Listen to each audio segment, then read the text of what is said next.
This is Maxwell. This is Maxwell's Roadmap to Success. I'm laughing because I have a Max at home. I only say Maxwell when he's in trouble, but that's his given name. Maxwell is very nosy dog, as he literally demonstrates on command. And he doesn't really have good boundaries when it comes to humans. And that's part of what the humans wanted me to help work with. So basically in this session we went over, the Guardians here actually further ahead than a lot of my clients because they actually had some rules in place, they had some structure in place. Not so much the structure, but on the rules. And so basically we went straight ahead to exercise because he is a high energy dog and he's probably a little under exercised. So I went over one of my first suggestions, the Guardian might want to get an eye fetch. There's one for small dogs, one for big dogs, get the bigger version for him, and train him how to play fetch with himself. I think that's going to be, just that alone is going to create a lot of harmony in the house. Now when he's being rambunctious, I want the Guardians to remember that's his, or difficulty training him, he's all boisterous all over the place, that's his way of saying I have too much excess energy, I need you to deplete it. So I talked to the Guardians about starting an exercise journal, where they write down the time and then what the exercise, the number of up downs in the stairs, the number of laser chases around the apartment, scent games, fetch, how long the walk was or whatever it is. He really liked the laser, so I'd recommend getting one of those. Normally I don't recommend retractable leashes, but because we're in an apartment building, he actually kind of has a quasi yard, but we have steps when we're in an apartment building. So if the Guardians have a retractable leash and they go to the landing and then throw a treat to the bottom of the stairs, let him go to the bottom of the stairs and get him. Say a word that means to go down. Maybe you say, downtown, and then when he comes up, maybe call it up down. And so basically you have a command word that means to go down the stairs and up the stairs. And the first time I would do it as many times on an empty stomach until he won't come back up to you. And so you have the retractable leash, so it's handling the leash for you, and so he doesn't get away. But this way, the stairs make much more efficient workout, and he's running up and down the stairs. And do as many up downs until he stops coming, and then you're like, okay, so 43, that's his maximum number. Then maybe we would want to give him about half to a third of that as we're exercising. I mean, exercise for dog is best if it's interspersed throughout the day in short little segments. 1 hour walk is not as efficient as like 3 20-minute walks. And so by writing down the exercise journal, what you did, as well as how much the exercise was, but also like he had a friend come over, he jumped up, he was really barky. When I fed him some when he went to the bathroom, different things like that. After a while, you'll start seeing trends. And at the end of the day, the Guardians should both grade him and then basically keep on playing with the number of repetitions or number of exercises until we get to the point where he has like an A+ day.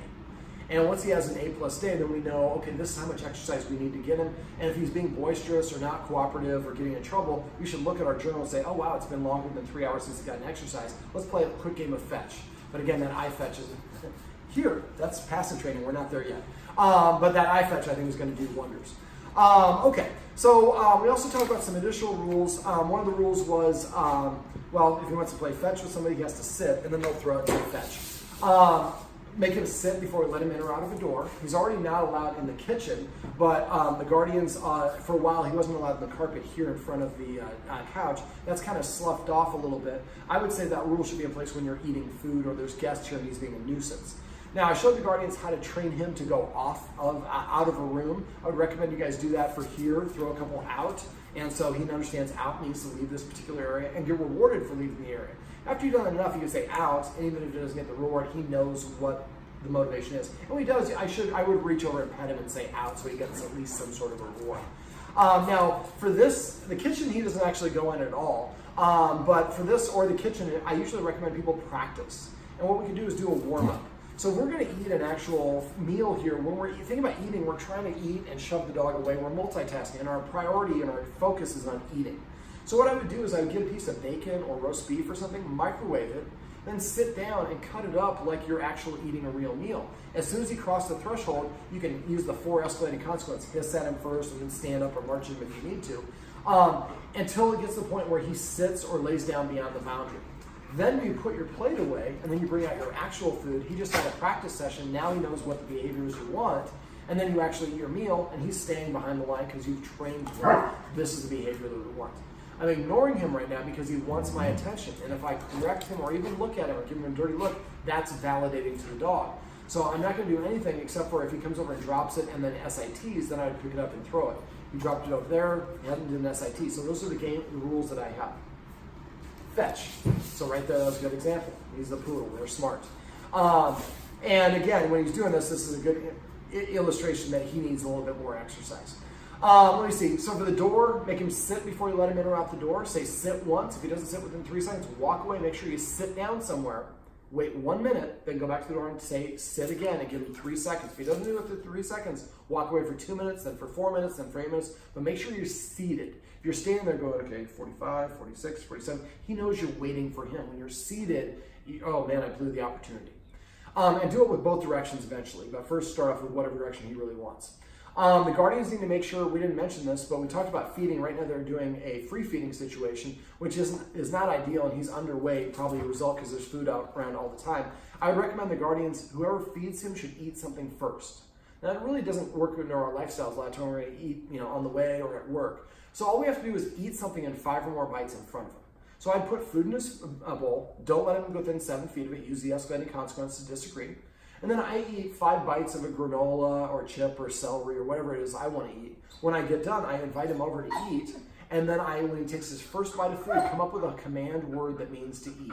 Maybe say empanada or steak or whatever the word of your favorite restaurant or favorite meal is. Every time for 2 months, he's that first bite, he hears the word empanada. And then after doing that for 2 months, you could say empanada, and he goes over and that means I get permission to eat my food. And this way, the humans are eating first, which is important because dogs eat in the order of their rank, so it's important that the humans eat something first. And coffee and smoothies do not count. It has to be a solid. Yeah, I even looked. You shouldn't look. I was going to say, I was going to tell them that I was going to leave the treats for you, but I will tell them. But again, if he's barking or demanding attention this way, this is essentially like a little kid saying, I want. And if we give them what they want every time, then eventually they're going to ask for something we can't give them, and they're going to have a meltdown. That's a little bit what's going on here. So you're probably going to hear him vocalizing and protesting. He wants that that attention. And so the more we beat him in the punch and getting that exercise out, we take that part of the equation out, and this becomes more of a want-to. And then we work with petting with a purpose. Petting with a purpose is basically, if he nudges or asks me for attention, like right here, sit.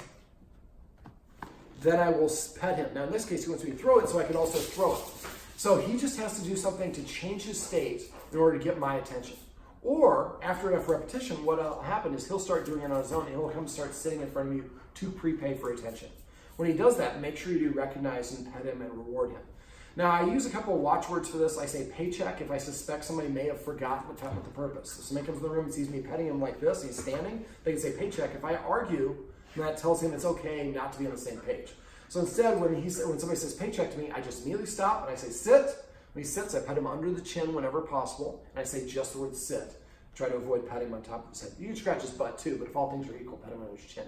And then I can pet him as much as I want after that, until the other person, I asked him to sit before you flush the toilet. When you flush the toilet and I'll close the door, you stood up and I continued petting him, which is allowed.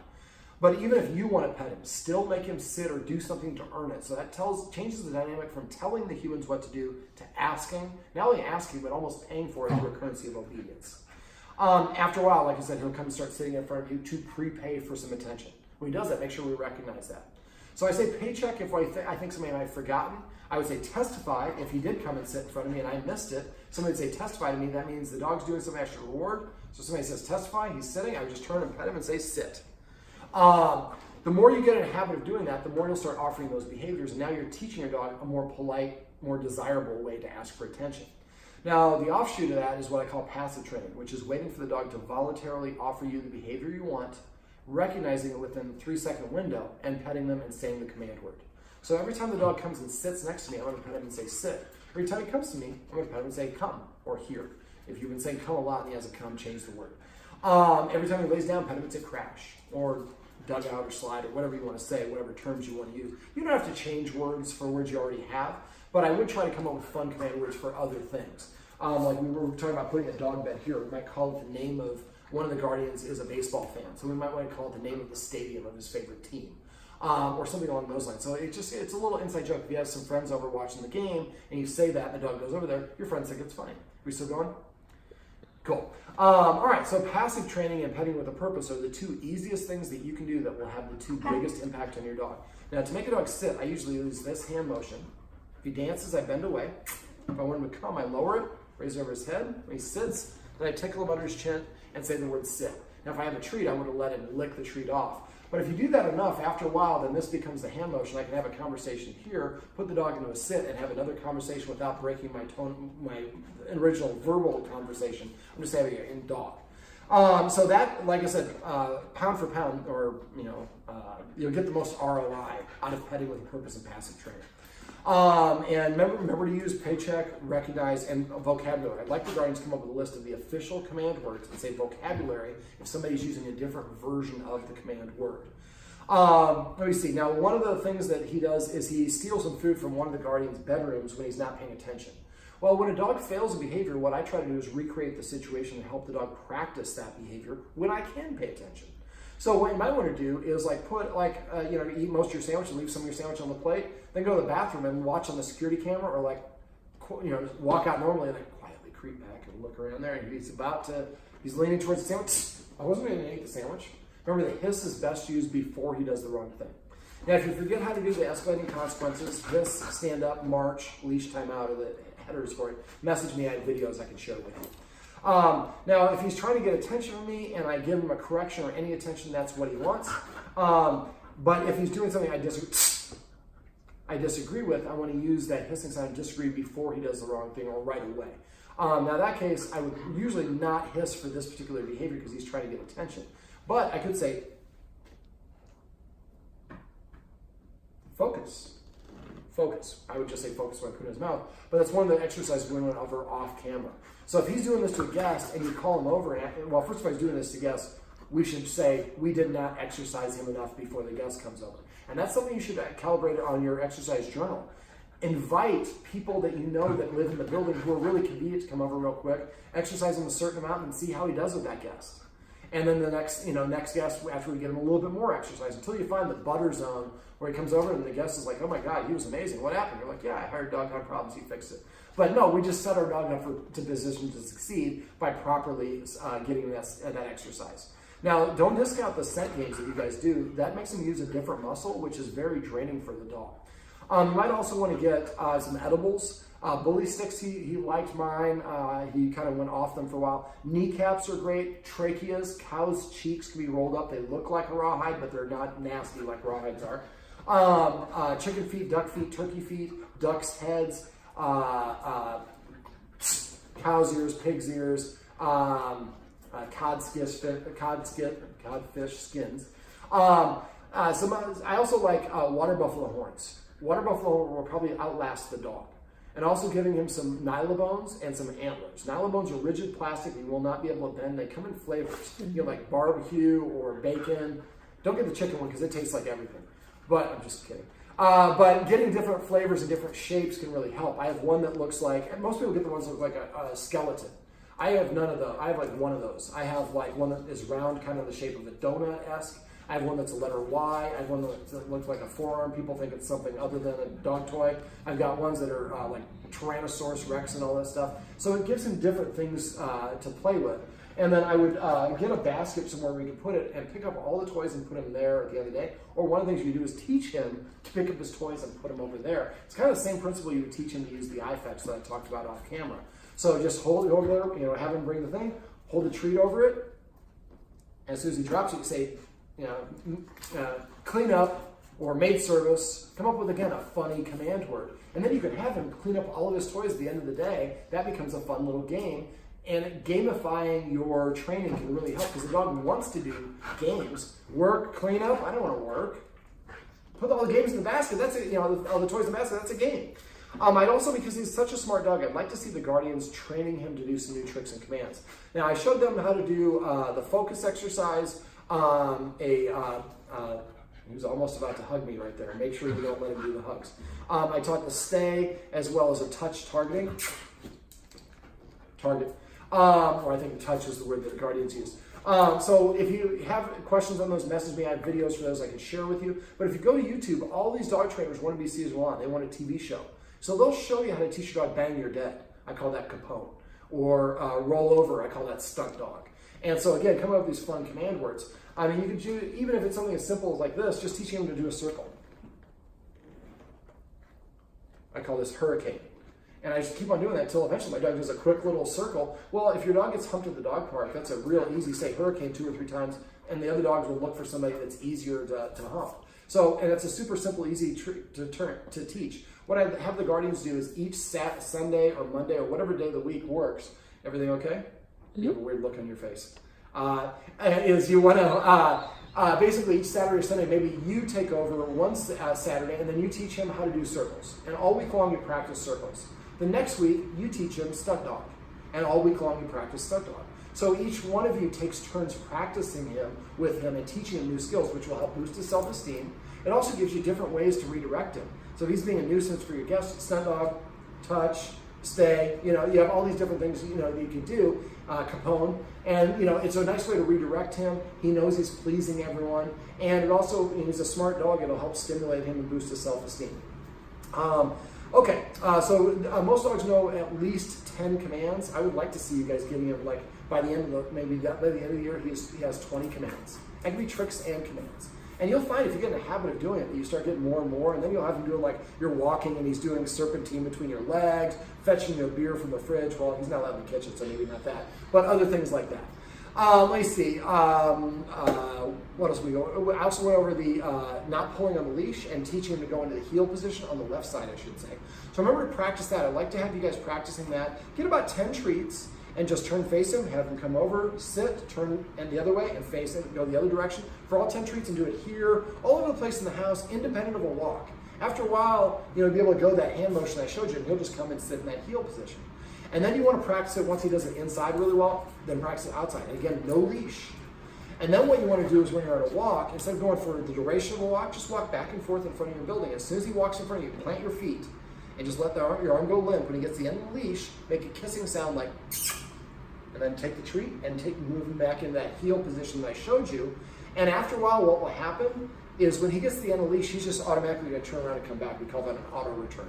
It takes a lot of practice, but now the dog is actually paying attention to you instead of everything but you, which is why I showed the guardians how to teach him how to focus.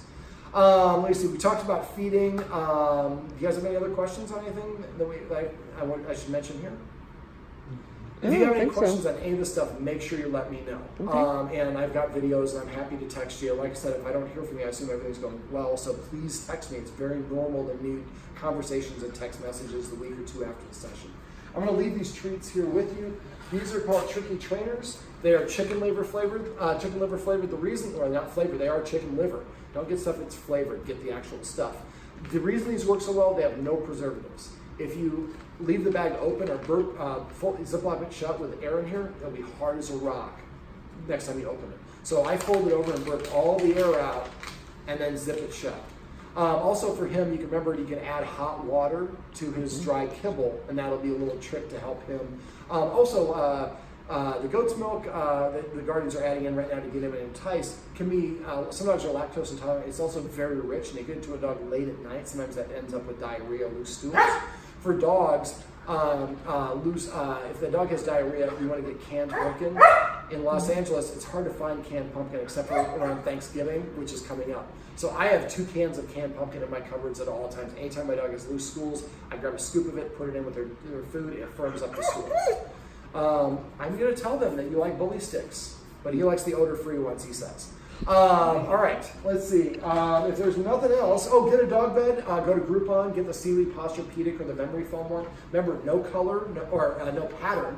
Light cream, white or light gray, and make sure it's foam. It's not like the duvet cover. And I would get that one and put it right here and come up with a different dog name or name for this dog bed, Jamaica or Palace or whatever you want to call it. And then put a little post-it note here and on the door and other places to give yourself little tips that remind you to do different things. And, he also wanted me to tell you that he does like treats, and the guardian here does not treat him as often as possible. One thing you might want to do is get one of these. This is a mini one from PetSafe.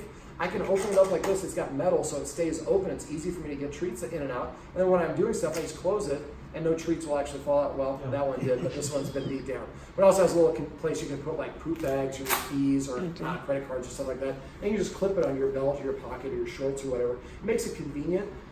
In here we don't have, not that I'm seeing, a table where we can actually put the treats. So, I have one question. Okay. Sometimes it's not convenient for you to go up there and grab one. So for you, if you're wearing leggings, when I wear leggings, it bunches up in my butt, so I don't like wearing them. But I'm just kidding. But having one of these could clip on anything, and that way you have a couple with you. You don't have to give them a treat for everything. Matter of fact, we want to give a dog a treat inconsistently, so they never know when that treat is coming. Gotcha. But if we have no treats whatsoever, then I kind of lose my motivation. I have one question. Please. So someone comes to somebody rings the doorbell, ding dong. Okay. He goes ballistic. Normally. So that's the exercise we want to do above. Now you can also do something else. A couple things. So one of the things I do, here, buddy. So I probably shouldn't do that with the neighbor. But knocking on the tables, like every once in a while you're just hanging out and there's no neighbors. Rap on the door on the table, and then don't go to the door. So right now that's association. Every time there's a knock on the door, you get up and then somebody's gonna come in, I gotta jump up on them, it's a spazzy time. Well, now I hear the knocks like 10 times a day. Nobody ever comes to the door when they knock. And you can do the same thing with the doorbell. Yeah. And what I do is I would have somebody outside, and I have a video for this as well. So I have one person outside, I'd be talking on the phone, and I would go like this, and I go, now, and they would ring the doorbell as soon as the treat goes in his mouth. And I'm throwing the treat over here. The door is way over there. So then the dog's getting excited and run to the door, but nobody's at the door other than it's somebody that's in on it with us, and they're not coming inside. And he listens, and nobody's out there. And his energy calms down, it comes over. And then you throw another one over there first. He goes and licks it up, and as soon as he licks it up, you say now. And the person, don't always say now. Sometimes I say a color, a number, or a celebrity, some sort of code so the dog doesn't pick up what we're doing. So after a while, this is classical conditioning. This is Pavlov's dog. Every time the doorbell rings, if I go over here, I get a treat. Right now, the doorbell rings, and I rush to the door. Well, now I'm going to be counter-conditioned to now when the doorbell rings to come over here. If I'm over here and the door is way over there, there's a lot more distance. Things are a lot more intense when they're right next to us, when there's some distance. At Christmas, we're happy to get our gifts when we're kids. When December 1st, we're happy. December 24th, we're like, oh my God, it's only one day. You're so excited because it's so proximate. So we teach and condition our dog to move away from the door. Number one, when a doorbell, he's not so proximate. And also, after a while, the doorbell doesn't mean something to bark at. The doorbell is just something that means to come over here. And then the last thing is if you, I'm going to teach the guardian how to remember to use the alert or protect command, which the guardian doesn't know yet because I haven't taught her. I'm going to teach her as soon as we get done with this video. So this way, if there is some reason for it, you can use that command and you can elicit the response that you want from your dog. I'm not going to say because this is a public video and this is a specific response that we'll talk about off camera. All right, well, this is Maxwell, and this is Max's roadmap to success. Remember, everything you do trains your dog, only sometimes you mean it.